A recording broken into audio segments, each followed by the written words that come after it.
To mark his retirement, I'm organizing a special trip to Spain with our parents. Starting today, I'll be using your Platinum card for the expenses to ensure we can make the most of this celebration. I hope you understand the urgency as we need to leave soon. Wait, I'm a bit confused. Did you mean you're using my card? Could you explain more about the trip? Sorry, I have to leave now, but we can talk about the details when I return. Just a heads up though, the card might not work. Apparently, my husband Daniel already took it to fund a vacation with our parents. I've tolerated a lot from Daniel, but this time he's crossed the line. When he gets back, he's going to regret that decision. My name is Angela. At 35, I've built a successful career at a major company after graduating from a prestigious university. Despite my young age, I'd earn enough to support not only myself but also Daniel, who's currently unemployed, and even a potential child, though we haven't started a family yet. We've been married for 4 years, and the idea of having kids is still floating around. But while I have a stable job and a good income, I can't say I'm fully satisfied with my life. The thought of becoming a parent is just that, a thought. Daniel's unemployment, on the other hand, is a very real, pressing issue. Tonight, I'm not hungry because I snacked earlier, but that's trivial compared to Daniel's job situation. He didn't even go to the interview he had today. Instead, he stayed home browsing job sites. Daniel left his last full-time job over a year ago, and since then, he's only worked temporary part-time gigs, quitting each one after a short stint. He's currently looking at both full-time and part-time options, and I keep pushing him to focus on landing something permanent. I know timing is important, but I really wish he would find something stable soon. I know I can't push him too hard. He had a bad fallout at his last job due to a disagreement over work policies. At first, his coworkers supported him when he challenged his boss, but as tensions rose, they all sided with the boss, leaving Daniel isolated. Feeling betrayed and unsupported, he couldn't continue at the company and ended up resigning. After that, Daniel withdrew into himself. He spent weeks locked in his room, barely engaging with anyone. Slowly, he started to come around, helping out around the house, though his smiles never quite reached his eyes. After 3 weeks, he began job hunting again with a sense of optimism, determined to start fresh. But the process was harder than either of us expected. Despite his efforts and qualifications, rejection after rejection poured in, which Daniel believes stems from the bad blood with his former employer. Every rejection took a piece of him, leaving him disillusioned and questioning his own worth. The frustration built up. One day, I came home to shredded resumes littering the living room floor. It was clear that his latest interview hadn't gone well. I tried to approach the situation gently, suggesting he clean up the mess. That's when Daniel told me he was thinking about giving up on the job hunt altogether. He said there was no point. After all, we could live on my salary alone. While some people thrive as full-time homemakers, this wasn't the life Daniel envisioned for himself. It felt more like a way to avoid confronting the challenges of his job search. I could see how deeply his last job experience had scared him, and how the repeated rejections had chipped away at his confidence. I decided to give Daniel some space and support, hoping he'd eventually find his way. But in the meantime, we needed to have a serious conversation about our future and his career plans. This situation wasn't sustainable in the long term. I've always been dedicated to my work, and I knew this extended break wasn't about idling away. For me, it was a period of preparation for what was coming next. It's good to hear you're focusing on the future, I said, trying to reassure myself as much as him. Living close to my in-laws, Daniel's mom, Helen, and his dad, Peter, had its own dynamics. They began visiting more frequently after Daniel quit his job, probably out of concern. When they heard he was gearing up for his next career move, they seemed visibly relieved, but the reality was different. "The beer's running low. Can you pick some up on your way home?" I asked one evening. "Again? You're drinking too much. Maybe try to cut back a bit," I gently suggested. "Fine, I won't ask again. I'll just get it myself," Daniel snapped, his tone sharper than usual. Despite the appearance of preparing for a new job, Daniel wasn't making any real progress. His days were filled with TV and beer, and I could tell he was embarrassed about his unemployment. To protect his pride, I chose not to disclose the full extent of his inactivity to his parents. After more than 4 months without any job hunting activity, I realized it was time to address the elephant in the room. "Daniel, maybe it's time to start looking for work again. You seem more settled now. I ventured cautiously. What? It's only been 7 months since I left my last job, and you want me to go back already? After everything that happened, he replied, his voice a mix of disbelief and irritation. I could feel the tension rising, but I knew we couldn't avoid this conversation any longer. I just think the break has been quite long. Let's not drag this out. I press, hoping to push the conversation forward. Stop nagging. You can't understand my feelings when your job is going well. I have my struggles too, you know. Everyone faces work problems and relationship issues. Daniel shot back, frustration bubbling to the surface. Despite the tension, Daniel eventually agreed to start job hunting, which felt like a small victory. But the conversation had clearly upset him, and he walked out, still fuming. When things calmed down, I planned to apologize, hoping to smooth things over. Not long after, Daniel surprised me with an update. I got a job. Because you pushed me, he said one day, his voice a mix of reluctance and acknowledgement. That's great. Where? I asked, eager for more details. At a nearby supermarket, he replied. Then, with a hint of dismissal, he added, so yeah, you'll need to learn and work hard, right? I tried to encourage him. That's fantastic, whether part-time or full-time. Any job is significant. But Daniel quickly brushed it off. It's just part-time. No need to work too hard. I bit my tongue, holding back any further comments. I figured that, for now, this was a step in the right direction, and maybe it would help him regain his footing. A few weeks later, Daniel came home one day and announced, I'm back. You're home early. How's the job going at the pub? I asked, mistakenly mixing up his actual workplace. I quit the supermarket job, he replied, his frustration evident. A college student there was being bossy, always telling me where to put the boxes in storage. It felt like harassment. I sighed internally. The student was probably just explaining proper procedures, something common in any job setting. But Daniel's pattern of finding and quitting jobs continued, and it was becoming clear that his challenges went deeper than just finding the right position. A year had passed since our last serious talk about work, and Daniel now tells me he's working part-time at a pub, an industry he'd never tried before. He's fascinated by it and claims he might have found his true passion. Really? That's fantastic, I replied, hoping that this time, something would stick. I respond, though I can't help but worry about the financial aspect. But isn't the income from a part-time job in a restaurant somewhat limited? That's okay, Daniel assures me, his eyes alight with a new kind of determination. I'm apprenticing right now, but I'm aiming to become independent. I plan to own my own place someday.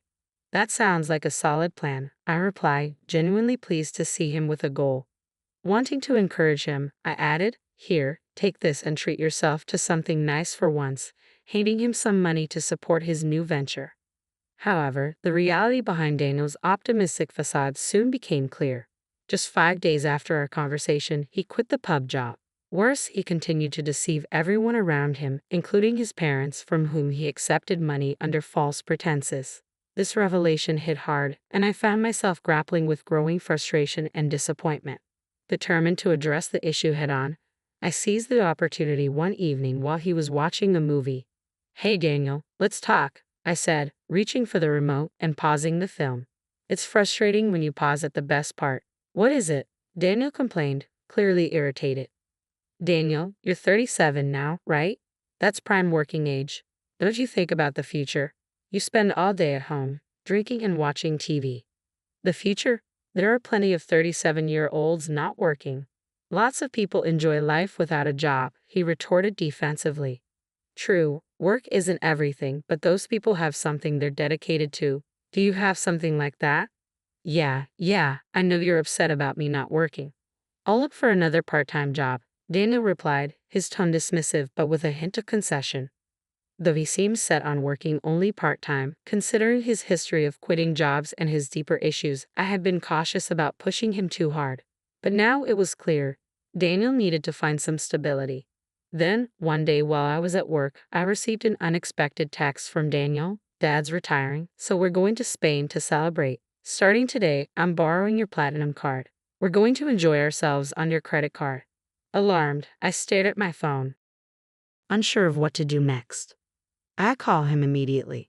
What do you mean you're going on a trip? Just what I said, he replies, irritation creeping into his tone. I don't understand. Please explain, I press, frustration mounting. The implications of his actions are manifold. Celebrating Peter's retirement is fine, but Daniel should have discussed the trip with me before using my money and credit card without asking.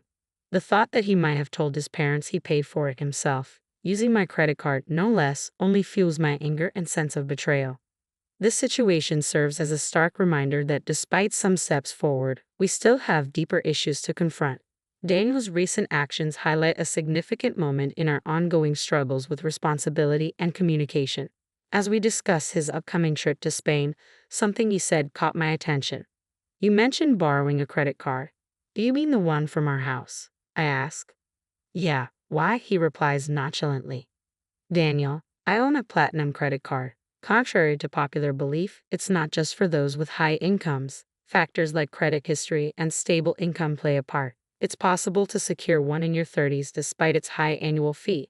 I value the benefits and points it offers, but that card was supposed to be in my wallet. So you took the credit card from home. I press. Yeah, so I'm counting on you for the payment. Daniel responds, a bit too cheerfully for the situation. His casual demeanor and eagerness to leave make it clear he thinks he has everything under control, but the truth is about to complicate his plans significantly. What are you waiting for? We need to leave, he urges, eager to get moving. Hold on, I interrupt. The credit card you took won't work. What? That can't be right, he exclaims. It's under Angela's name, and it expires this month. It's close, but it shouldn't be an issue, he counters, disbelief creeping into his voice. You're lying. You're just trying to stop me from using the card. Daniel accuses, frustration mounting. Yes, it does expire this month, I admit. That's why I've already received a new one. Sometimes when a new card is activated, the old one stops working. I've already started using the new card, so the one you took won't work. Are you kidding me? You think I'm lying? His voice tinges with panic. If you don't believe me, I can send you the URL to the credit card website, or you can just try using the card. It would be funny to see you try to pay with a card that doesn't work. This credit card really won't work, he mutters, more to himself than to me. I can hear his parents calling him in the background, but he seems too flustered to respond. What should I do? I told them I'd pay for everything except the round-trip travel, he says. Oh, they covered the flight? I ask, realizing the gravity of his situation. Yes, Dad felt bad about covering all the trip costs, Daniel explains, a hint of relief in his voice. What should I do? I'm about to take a cab, and I don't even have money for that. That's not my problem, I respond firmly. You said you would pay for everything except the flight. Using my credit card in the first place was wrong. You should pay with your own money. How can I? I don't have any money right now, Daniel exclaims, the reality of his predicament sinking in. Daniel, you haven't been taking work seriously, I conclude, watching the situation unfold as a stark reminder of the broader issues at play. Daniel's reliance on deception rather than facing his responsibilities head-on has led us to yet another crossroads. It all came to a head when Daniel tried to impress his parents by planning a trip without having the actual means to fund it. As I hung up the phone to return to my work, I left Daniel in a predicament where he would eventually need to confess to his parents about his financial deception. Later that evening, after my workday ended, I received a call from Helen, Daniel's mother. I heard from Helen that Daniel had tried to use my credit card and lied about working. I'm so sorry for the trouble, she apologized. No, don't apologize, Helen, I replied, trying to keep my frustration in check. I'm sorry for the inconvenience with the credit card. Are you okay with the money? She asked, attempting to smooth over the immediate concerns. We'll cover the costs of this trip when we return. I'll make sure Daniel apologizes and starts looking for a job immediately, Helen assured me, though a hint of worry colored her voice. I appreciate that, but I'm considering divorcing Daniel, I confess, letting the weight of my decision hang heavily between us.